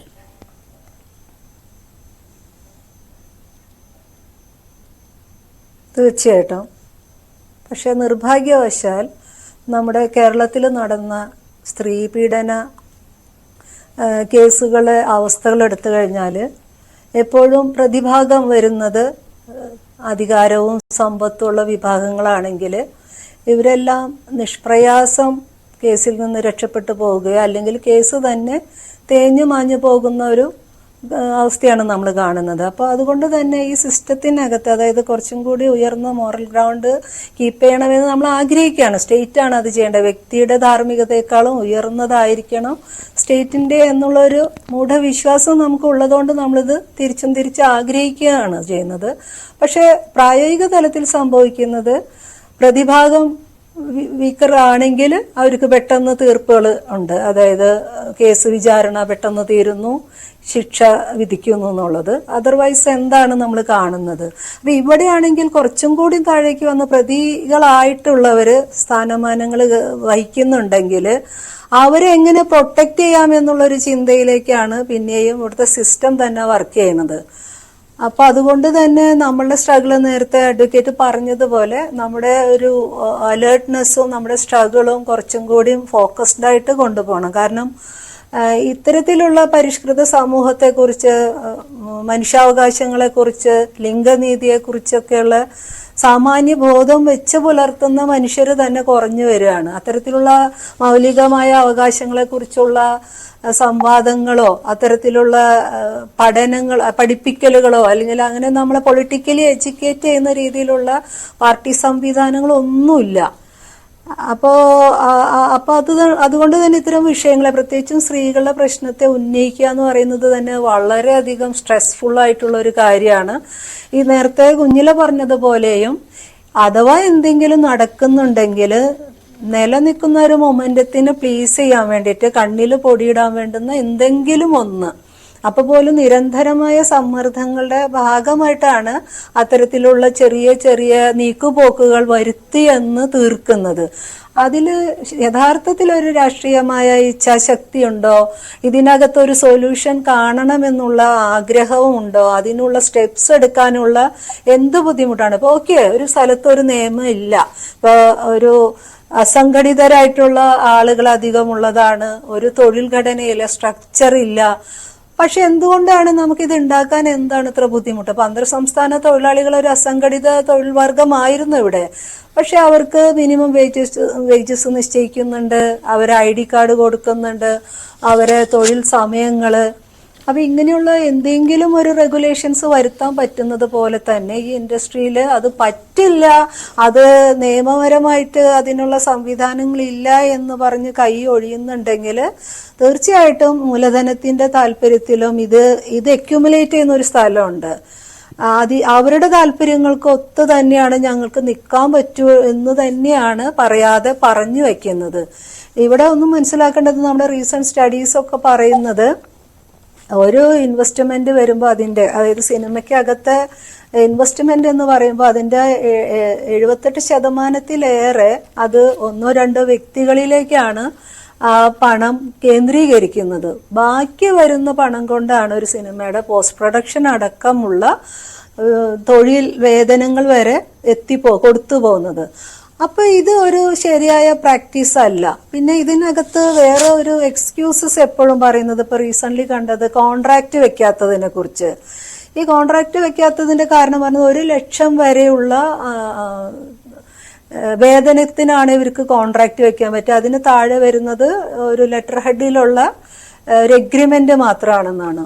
പക്ഷെ ഇതുപോലും നടക്കാറില്ല എന്നുള്ളതാണ് അതിന്റെ ഒരു വസ്തുത. കാരണം അതുകൊണ്ട് തന്നെ നമുക്ക് ജോലിക്ക് കൂലി കിട്ടിയില്ല എന്നുള്ള ഒരു പരാതി ഉന്നയിക്കാനുള്ള ഒരു സ്പേസ് ഇല്ല. അതുകൂടാതെ നമ്മൾ പിന്നെയും പോകുന്നത് ഒരു അധ്വാനത്തിന്മേല് നമുക്ക് കൂലി ആവശ്യപ്പെടാനുള്ള റൈറ്റ് ഇല്ലാത്തടത്താണ് ബാക്കി വരുന്ന എല്ലാതരം വയലേഷനും ഹ്യൂമിലിയേഷൻസും സംഭവിക്കുന്നത്. അപ്പോ ഇത് നിരന്തരം നേരിടുന്നത് ഇതിന്റെ ഏറ്റവും പവർ സ്ട്രാറ്റയുടെ താഴെ വരുന്ന മനുഷ്യർക്ക് തന്നെയാണ്, അതിൽ സ്ത്രീകൾക്ക് തന്നെയാണ്. അത് ഒരു തർക്കമില്ലാത്ത കാര്യമാണ്. അപ്പൊ ഈ ഒരു അവസ്ഥ തന്നെയാണോ തുടർന്ന് പോകേണ്ടത്? ഇതിനൊരു മാറ്റം വരണ്ടേ? ഇതിന്റെ അകത്തൊരു ഫൈൻഡിങ്സ് എന്ന് പറഞ്ഞാൽ ഈ 3 പേരും കൂടിയുള്ള ഫൈൻഡിങ്സിന് 3 പേരും വ്യത്യസ്തമായിട്ടാണ് അവരുടെ ഫൈൻഡിങ്സ് അവിടെ പറയുന്നത്. അത് തന്നെ ഒരു കൺക്ലൂഷൻ ഉണ്ടാക്കിയിട്ട് ഒറ്റ രീതിയിലല്ല അതിന്റെ വിലയിരുത്തലുകൾ വരുന്നത്. അപ്പൊ അതിനകത്ത് നടിയായ ശാരദ പറയുന്നത് ഇതൊക്കെ മുന്നേ ഉണ്ടായിരുന്നു. അപ്പൊ മുന്നേ ഉണ്ടായിരുന്നു എന്ന് പറയുമ്പോ 96 വർഷത്തെ ചരിത്രമുള്ള മലയാള സിനിമയ്ക്ക്. അപ്പോ 96 വർഷം തൊട്ടേ ഉള്ള ഒരു പ്രാക്ടീസ് മാറണ്ട എന്നാണോ ഈ ഗവൺമെന്റും ഈ സംവിധാനവും പറയേണ്ടത്? അതാണോ അവരുടെ ആഗ്രഹം? അല്ലല്ലോ. തീർച്ചയായിട്ടും നമുക്ക് മുന്നോട്ടാണ് പോകേണ്ടത്, കുറച്ചും കൂടിയും വിശാലമായ കാഴ്ചപ്പാടോടും കൂടി. അത് മാത്രമല്ല ഇൻക്ലൂസീവായിട്ട് തന്നെ. ഇതിൽ തന്നെ ഇപ്പൊ പറയുമ്പോഴും സമൂഹത്തിൽ കുറച്ചും കൂടി സോഷ്യൽ ക്യാപിറ്റലുള്ള മനുഷ്യരുടെ സാന്നിധ്യം മാത്രമേ സിനിമയ്ക്കകത്തുള്ളൂ. ബാക്കിയുള്ളവർ ആരും ഇതിനകത്തേക്ക് വരുന്നു പോലും ഇല്ല. അപ്പൊ ഇത്തരം മനുഷ്യരെയും കൂടി ഉൾക്കൊള്ളിക്കുന്ന ഒരു വർക്കിംഗ് സ്പേസ് ആക്കി മാറ്റാനായിട്ട് ഗവൺമെന്റ് തലത്തില്, അതുപോലെ തന്നെ അത് സാംസ്കാരിക വകുപ്പാണെങ്കിലും തൊഴിൽ വകുപ്പാണെങ്കിലും എല്ലാം മുൻകൈയെടുത്ത് ചെയ്യേണ്ട കാര്യങ്ങളാണ്. അതിനെന്താണ് തടസ്സം എന്നുണ്ടെങ്കിൽ അത് നിയമമാണ് ഇല്ലാത്തതെങ്കിൽ ആ നിയമം ഉണ്ടാക്കണം. ഇനി നിലനിൽക്കുന്ന നിയമമാണ് പ്രശ്നമെങ്കിൽ ആ നിയമം മാറ്റണം. ഇതിനൊക്കെ കൂടിയല്ലേ ഇവിടെ ഈ സംവിധാനങ്ങളെ നമ്മൾ നിർത്തിയിരിക്കുന്നത്. അപ്പൊ ഇതിനകത്ത് അവരുടെ ഒരു ഇന്റൻഷൻ എന്താണ്, ഇവരുടെ താല്പര്യങ്ങൾ എന്താണ്, ഇവരാർക്കൊപ്പം നിൽക്കും എന്നുള്ളതൊക്കെ തന്നെയാണ് എൻ്റെ ഒരു കൺസേൺ. തീർച്ചയായും ആ കൺസേൺ ഇപ്പോൾ നിലനിൽക്കുകയാണ്. ഞാൻ കുഞ്ഞില മസലാമണി, ഇവിടെ ഇപ്പോൾ ഈ റിപ്പോർട്ടിൽ തന്നെ തൊഴിൽ നിഷേധം എന്നത്, അതും വൈരാഗ്യ ബുദ്ധിയോടുകൂടി തൊഴിൽ നിഷേധിക്കുന്നതിനെ കുറിച്ച് കൃത്യമായി പറഞ്ഞിട്ടുണ്ട്. അവിടെയാണ് നയരൂപീകരണ സമിതിയിൽ ബി ഉണ്ണികൃഷ്ണനെ പോലെ ഒരാൾ വരുന്നു എന്നത് വലിയ രീതിയിൽ ചർച്ചയാകുന്നത്, വിമർശനങ്ങൾ ഉയരുന്നത്. അപ്പോൾ ഈ റിപ്പോർട്ടിൽ തന്നെ പറയുന്ന തെറ്റുകൾ ആരുടെ ഭാഗത്തു നിന്നുമുണ്ടായോ അവർ തന്നെ ഇതിന്റെ പരിഹാര നടപടികൾക്കുള്ള സമിതികളിലും ഇടങ്ങളിലും അംഗമായിരിക്കുന്നു എന്ന ഒരു സാഹചര്യത്തെ നമ്മൾ എങ്ങനെ വേണം കാണാൻ? ഈ റിപ്പോർട്ടിൽ കൂടുതൽ വിശ്വാസ്യത വരാൻ, ഇതിൽ പ്രശ്നപരിഹാരങ്ങൾ ഉറപ്പാക്കാൻ ഏറ്റവും ആദ്യം ഉണ്ടാകേണ്ടുന്ന നടപടികൾ ആരോപണ വിധേയരെ മാറ്റി നിർത്തുക എന്നതാണ്. അത്തരമൊരു സൂക്ഷ്മ പരിശോധനയും നടപടികളും ഉണ്ടായിട്ടില്ലെങ്കിൽ പിന്നീട് ഇതുകൊണ്ട് എന്തെങ്കിലും ഗുണം നമുക്ക് പ്രതീക്ഷിക്കേണ്ടതുണ്ടോ? അല്ല, അതാ ഞാൻ പറഞ്ഞ, അതേപോലെ അത് അത്രത്തോളം സ്ക്രൂട്ടിനൈസ് ചെയ്യണം. എന്തൊക്കെയാണ് ഇപ്പം പവർ പൊസിഷൻസിൽ അല്ലെങ്കിൽ നയ രൂപീകരണ സമിതികളിലും എന്താണ് പോളിസി മേക്കിങ്ങിന്റെ തലപ്പത്തുമൊക്കെ നമ്മുടെ ബെസ്റ്റ് ഇൻട്രസ്റ്റ്, അതായത് വിമൻ ഈക്വാലിറ്റി അല്ലെങ്കിൽ സമത്വം, ഡെമോക്രാറ്റിക് ആയിട്ടുള്ള രീതിയിൽ കാര്യങ്ങൾ നടക്കണമെന്നൊന്നും ആഗ്രഹമില്ലാത്ത, സ്റ്റാറ്റസ് കോ കണ്ടിന്യൂ ചെയ്തു പോകണം എന്ന നിലപാടുള്ളവർ വരുമ്പോഴാണ് ഈ പ്രശ്നങ്ങൾ ഉണ്ടാവുന്നത്. അവിടെയാണ് ഞാൻ പറഞ്ഞത്, സർക്കാരിന്റെ ഭാഗത്തു നിന്ന് വേണം ആ മുൻകൈ വരാനായിട്ട്, അല്ലെങ്കിൽ ആ ശക്തമായിട്ടുള്ള നിലപാടുകൾ വരാനായിട്ട്. അപ്പൊ സർക്കാർ ഇങ്ങനെ പറയാണ്, ഇതേപോലെ ഇപ്പം എന്തിനാണ് സിനിമയിൽ നിന്ന് തന്നെ ഇതെല്ലാം ഉള്ള ആളുകൾ തന്നെ ഇതെല്ലാം ചെയ്യണം എന്ന് പറയുന്നത്? എസ്പെഷ്യലി ഹേമ കമ്മിറ്റി റിപ്പോർട്ടിലെ ഒരു പ്രധാനപ്പെട്ട കണ്ടെത്തല് സിനിമയിൽ കാര്യങ്ങൾ നിയന്ത്രിക്കുന്ന ഒരു പവർ ഗ്രൂപ്പ് ഉണ്ട് എന്നുള്ളതാണ്. അപ്പൊ ഈ പവർ ഗ്രൂപ്പ് എന്ന് പറഞ്ഞാൽ അവര് 15 പേര് എന്നാണ് പറയണത്. പക്ഷെ യാഥാർത്ഥ്യം എന്താണ്? ഇപ്പൊ അവസരങ്ങൾ നിഷേധിക്കുക എന്ന് പറഞ്ഞല്ലോ. ഇപ്പം അങ്ങനെ ഭയങ്കര പവർഫുൾ ആയിട്ടുള്ള ഒരു നടനോ ഒന്നും ആവണമെന്നുമില്ല. ഇപ്പൊ ഒരു സിനിമയില് ഒരാളെ കാസ്റ്റ് ചെയ്ത് കഴിഞ്ഞിട്ടുണ്ടെങ്കിൽ ഒരാൾ സൂപ്പർ സ്റ്റാർ ഒന്നും ആവണമെന്നൊന്നുമില്ല. സൂപ്പർ സ്റ്റാർ അല്ലാത്ത ഒരു നടനാണെങ്കിൽ പോലും ആ നടന്റെ ഇഷ്ടത്തിനനുസരിച്ചിട്ട് ഉള്ള നടിമാരെ എടുക്കാനും ആ നടന്റെ ഇഷ്ടമില്ലാത്ത, അതായത് അവർക്ക് കാരണങ്ങൾ എന്തു ആവാം, പേഴ്സണലി പ്രിഫർ ചെയ്യാത്ത ആക്ടേഴ്സിനെ ഒഴിവാക്കാനും, എന്തിന് ആക്ടേഴ്സ് മാത്രമല്ല ഈവൻ ടെക്നീഷ്യൻസിനെ ഒഴിവാക്കാനും ഒക്കെ സ്വാതന്ത്ര്യമുള്ള ഇടമാണ് സിനിമ. അതാണ് ഇതിന്റെ യാഥാർത്ഥ്യം. അപ്പൊ അങ്ങനെയുള്ള ഒരു ഇൻഡസ്ട്രിയിൽ ഡെമോക്രാറ്റിക് ആയിട്ടുള്ള സംവിധാനം എങ്ങനെ കൊണ്ടുവരാം എന്നുള്ളതിലേക്കാണ് ചിന്ത കൊണ്ടത്. അപ്പൊ അവിടെ എന്ത് വേണം, എക്സ്റ്റേണൽ ആയിട്ടുള്ള ഇടപെടൽ തന്നെ വേണം എന്നാണ് ഞാൻ പറയാ. അപ്പൊ അതിനകത്ത് സിനിമയിൽ നിന്ന് തന്നെ ആൾക്കാർ വേണം. സിനിമയിൽ നിന്നുള്ള ആൾക്കാർ ഈ പവർ ഉണ്ടാക്കിയിട്ടാണല്ലോ ഇപ്പൊ ഈ പ്രശ്നങ്ങൾ മുഴുവൻ ഉണ്ടാവുന്നത്. അപ്പം പവർ പൊസിഷൻസിൽ അങ്ങനെയല്ല, ജുഡീഷ്യസ് ആയിട്ടുള്ള ഒരു സമിതിനെ നിയമിക്കുക, ലീഗൽ എക്സ്പേർട്സും ഒക്കെ ഇൻക്ലൂഡഡ് ആയിട്ടുള്ള, ലീഗൽ എക്സ്പേർട്സ് മാത്രമല്ല, ഇപ്പം മറ്റേ sexual harassment act Vishakha guide lines മാറി അതിനെ സൂപ്പർസീഡ് ചെയ്ത 2013 ആക്ടില് ICC രൂപീകരണത്തിന് പറയുന്ന മാർഗരേഖകളിൽ ഒന്ന്, അതിനകത്ത് എക്സ്റ്റേണൽ എക്സ്പേർട്ടും ചെയർപേഴ്സണും ഇത്ര ശതമാനം സ്ത്രീകളായിരിക്കണം, ശതമാനം കണക്ക് ഞാൻ പറഞ്ഞു, അതിനകത്ത് ഇത്ര ശതമാനം സ്ത്രീകൾ ഉണ്ടാവണം, അതിനകത്ത് ഉള്ള സ്ത്രീ sympathetic to the cause of women ആയിരിക്കണം എന്നവർ എടുത്തു പറയുന്നുണ്ട് സുപ്രീം കോടതി. അപ്പം അത് ഇമ്പോർട്ടന്റ് ആണ്. ഇപ്പൊ നമ്മള് പറഞ്ഞത് AMMന്റെ പത്രസമ്മേളനത്തില് ഒരു നടി പറയുന്നുണ്ട്, എന്റെ കഥകിൽ ആരും വന്ന് മുട്ടിയിട്ടില്ല, ഞാൻ ഇത്രയും കാലമായിട്ട് സിനിമയിൽ വർക്ക് ചെയ്യുന്നുണ്ട്, എനിക്ക് യാതൊരു വിവേചനവും നേരിടേണ്ടി വന്നിട്ടില്ല എന്ന് പറയുന്ന പോലത്തെ നിലപാടുള്ളവരെ അല്ല, മറിച്ച് സിംപത്തറ്റിക് ആയിട്ടുള്ള, ഇത് മുന്നോട്ട് പോകണമെന്ന് നിലപാടുള്ളവരെ അതിനകത്ത് ഉൾപ്പെടുത്തുക എന്നുള്ള നയങ്ങൾ സർക്കാരിന്റെ തീർച്ചയായും അങ്ങനെ സൂക്ഷ്മമായ നടപടികൾ ആവശ്യമുണ്ട് ഇതിന്റെ യഥാർത്ഥ ലക്ഷ്യങ്ങളിലേക്ക് നമുക്ക് എത്തണം എങ്കിൽ എന്നതാണ് ചൂണ്ടിക്കാണിക്കപ്പെട്ടത്. അനൂപ് പാപ്പച്ചൻ, ഇവിടെ ഇപ്പോൾ ഈ ഹേമ കമ്മിറ്റി റിപ്പോർട്ട് അത് സിനിമാ മേഖലയിലെ പ്രശ്നങ്ങളാണ് പഠിച്ച് റിപ്പോർട്ടായി സമർപ്പിച്ചിരിക്കുന്നത്. അവരുടെ ടേംസ് ഓഫ് റെഫറൻസിൽ വരുന്ന കാര്യങ്ങൾക്കുള്ളിൽ നിന്ന് സമർപ്പിക്കപ്പെട്ട റിപ്പോർട്ടാണ്. പക്ഷേ സമൂഹത്തിൽ അത് വലിയ രീതിയിൽ ചർച്ചയാകുന്നു. നമുക്കറിയാം, മറ്റ് തൊഴിലിടങ്ങളും സ്ത്രീകളെ സംബന്ധിച്ച് 100% സുരക്ഷിതമായ ഇടങ്ങളല്ല. പലയിടങ്ങളിലും പല കാര്യങ്ങളും മൂടിവെക്കപ്പെടുന്നുണ്ട്. അപ്പോൾ ഇതിന്റെ ഒരു ഇമ്പാക്ട് എത്രമാത്രം ഉണ്ടാകുമെന്നാണ് താങ്കൾ കരുതുന്നത്? സിനിമാ മേഖലയിൽ വലിയ മാറ്റങ്ങൾ ഉണ്ടാകുമെന്ന പ്രതീക്ഷ നമുക്കുണ്ട്. അതിന്റെ സൂചനകൾ കണ്ടു തുടങ്ങുന്നു എന്ന് നമ്മൾ കരുതുന്നു. ഇവിടെ മാത്രമല്ല, കേരളത്തിന് പുറത്തുള്ള ഇടങ്ങളിലേക്ക് കൂടി അത് വ്യാപിക്കുകയാണ്. അപ്പോൾ നമുക്ക് മറ്റ് തൊഴിലിടങ്ങളിൽ കൂടി അതിന്റെ ഒരു പ്രതിഫലനം ഉണ്ടാകും എന്ന് താങ്കൾ കരുതുന്നുണ്ടോ? അത്രമാത്രം ഇമ്പാക്ട് ഉണ്ടാക്കുന്ന തരത്തിൽ ഇതിന്റെ നടപടികൾ കൊണ്ടുപോകാൻ എന്തൊക്കെ നിർദ്ദേശങ്ങളാണ് താങ്കൾക്ക് മുന്നോട്ട് വെക്കാനുള്ളത്? രേണുക, ഇപ്പോ കുഞ്ഞില പറഞ്ഞതും ജോഡി ചേച്ചി പറഞ്ഞതും കേൾക്കുകയായിരുന്നു. തീർച്ചയായിട്ടും ഓൺ സ്ക്രീനിലും ഓഫ് സ്ക്രീനിലും പ്രവർത്തിക്കുന്ന രണ്ട് സ്ത്രീകൾ തങ്ങളുടെ അനുഭവത്തിൽ നിന്ന് എത്രത്തോളം മാറ്റമാണ് വേണ്ടതെന്ന് ബോധ്യത്തോടുകൂടി സംസാരിക്കുകയാണ്. അപ്പോ ഈ ബോധ്യം വന്നു കഴിഞ്ഞവരാണ് കേരളത്തിലെ സ്ത്രീകൾ.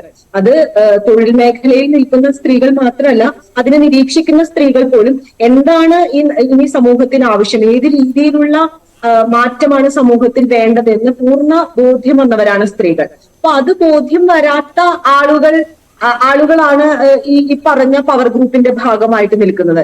അപ്പൊ ആ പവർ ഗ്രൂപ്പിനെ നമ്മൾ തുറന്നു കാണിക്കുകയാണ്. WCCയുടെ ഉദയം പോലും ആ പവർ ഗ്രൂപ്പിനെതിരെയുള്ള റെസിസ്റ്റൻസ് എന്നുള്ള രീതിയിലാണ്. സിനിമ എന്ന് പറയുന്ന തൊഴിൽ മേഖല കുറച്ചുകൂടി പ്രകടമായി അതിന്റെ ദൂഷ്യഫലങ്ങൾ പുറത്ത് കാണിക്കുന്നു എന്ന് മാത്രം. രേണുക ഓർക്കുന്നുണ്ടാവും, കേരളത്തിൽ സെയിൽസ് ഗേൾസ് അല്ലെങ്കിൽ സ്ത്രീകൾ, സെയിൽസ് രംഗത്തെ സ്ത്രീകൾ ഇരിക്കാൻ വേണ്ടിയിട്ട്, കുറച്ചു സമയം ഇരിക്കാൻ വേണ്ടിയിട്ടാണ് സമരം ചെയ്തത്. ഒരു 8 മണിക്കൂർ 10 മണിക്കൂർ ഷിഫ്റ്റ് അടുപ്പിച്ച് ചെയ്യുന്ന സ്ത്രീകൾ ഒന്ന് ഇരിക്കാൻ വേണ്ടി സമരം ചെയ്ത ഒരു കേരള ചരിത്രം കൂടി നമുക്കുണ്ട്. അധികം കാലമായിട്ടില്ല. അപ്പോ എപ്പോഴും ജനാധിപത്യത്തിന്റെ പ്രത്യേകത എന്ന് പറയുന്നത് പിടിച്ചു വാങ്ങേണ്ടുന്ന ഒന്നാണ് എന്നുള്ള ഒരു ബോധ്യം കേരളത്തിൽ ഉണ്ടാവുന്നു എന്നുള്ളത് കേരള സമൂഹത്തെ സംബന്ധിച്ചിടത്തോളം വളരെ അപമാനകരമായിട്ടുള്ള ഒരു കാര്യമായിട്ടാണ് തോന്നുന്നത്. എപ്പോഴും പോരാട്ടങ്ങളുടെ റിസൾട്ട് ആയിട്ടാണ് സ്ത്രീക്ക് നീതി കിട്ടുന്നതെങ്കിൽ അത് എങ്ങനെയുള്ള ഒരു സമൂഹമാണ്? പക്ഷെ എങ്കിൽ പോലും ഒരു 90 വർഷം വേണ്ടി വന്നു കേരളത്തിലെ സ്ത്രീകൾക്ക് തങ്ങളുടെ പ്രശ്നങ്ങൾ ഉണ്ട്, ആ പ്രശ്നങ്ങൾ പൊതുസമൂഹത്തിലേക്ക് എത്തിക്കാൻ എന്ന്. സിനിമ പോലുള്ള ഏറ്റവും അധികം കുടുംബ പ്രേക്ഷകർ എന്നുള്ള ലേബലിൽ സിനിമ കാണാൻ പോവുകയും സിനിമയിൽ പങ്കെടുക്കുകയും ചെയ്യുന്ന സ്ത്രീകളായിരിക്കെ സ്ത്രീകളുടെ കാര്യങ്ങൾ പറയാൻ വേണ്ടി 90 വർഷം ഒരു തൊഴിൽ മേഖലയിൽ ഉണ്ടായെങ്കിൽ അത് ആരുടെ നാണക്കേടാണെന്ന് ആലോചിക്കണം. പലപ്പോഴും ഈ വിഷയത്തെ നമ്മൾ അഭിസംബോധന ചെയ്യുന്ന വിധം സ്ത്രീകളുടെ മാത്രം പ്രശ്നം എന്നുള്ള രീതിയിലാണ്. അങ്ങനെയല്ല, ഇത് സമൂഹത്തിന്റെ ലിംഗനീതി പ്രശ്നമാണ്. സ്ത്രീക്ക് മാത്രമായിട്ടുള്ള ലിംഗനീതി പ്രശ്നമില്ല.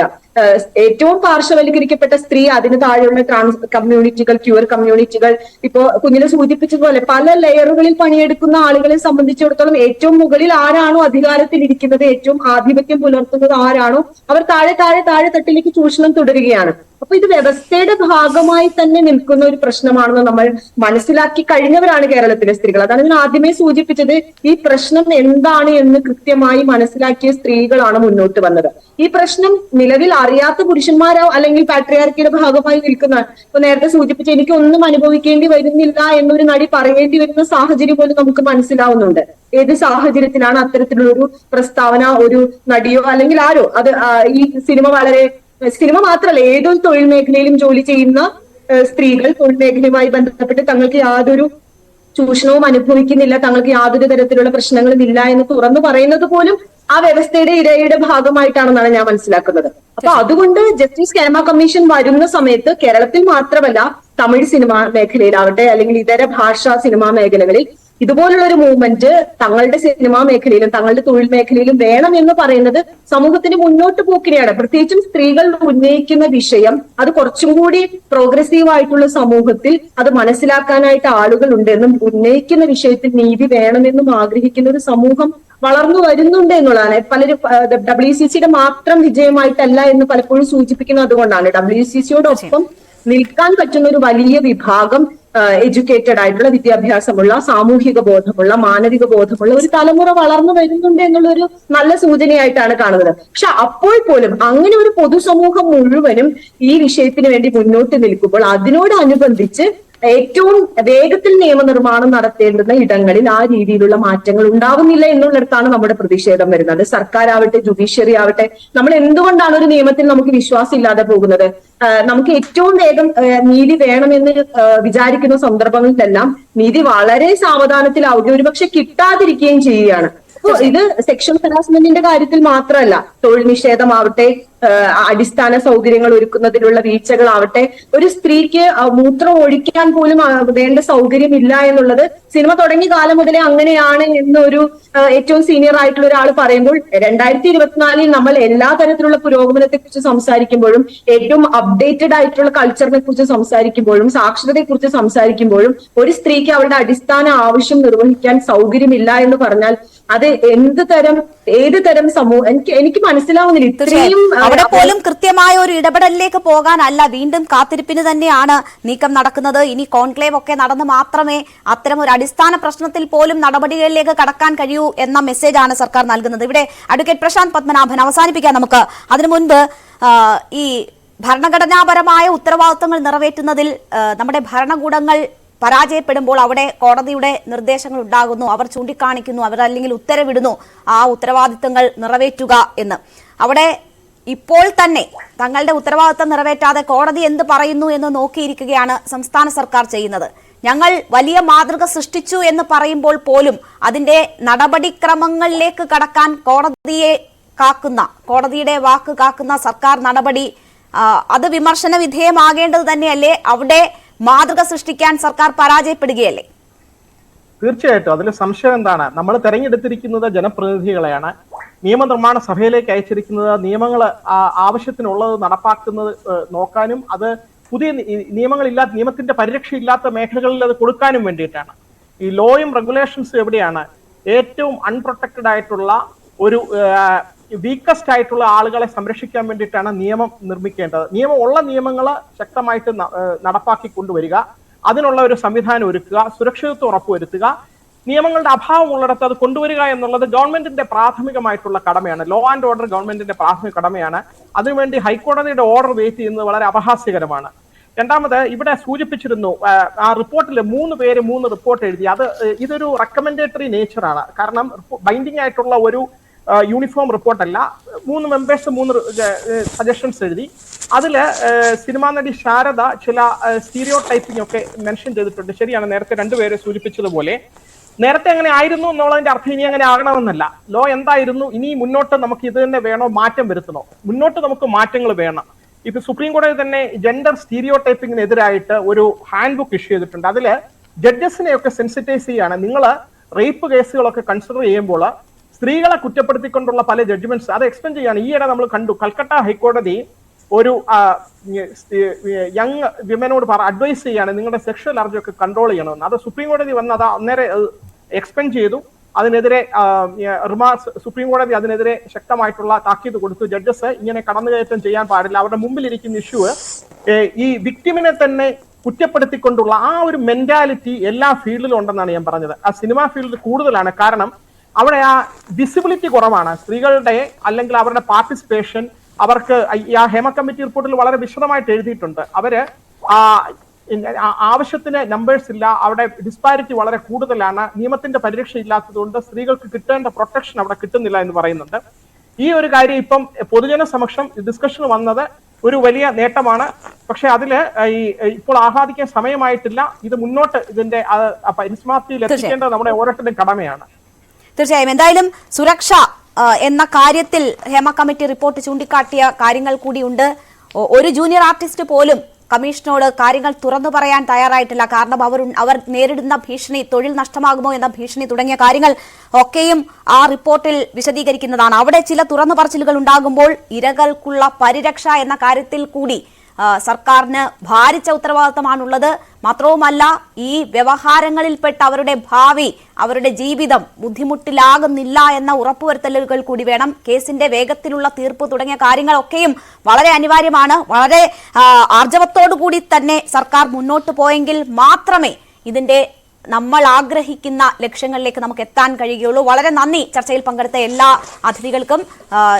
ശ്രീമതി കുഞ്ഞില മസിലാമണി, ജോളി ചിറയത്ത്, അനൂപ് പാപ്പച്ചൻ, അഡ്വക്കേറ്റ് പ്രശാന്ത് പത്മനാഭൻ, വളരെയധികം നന്ദി ഞങ്ങളോട് സഹകരിച്ചതിന്. ഇടവേള.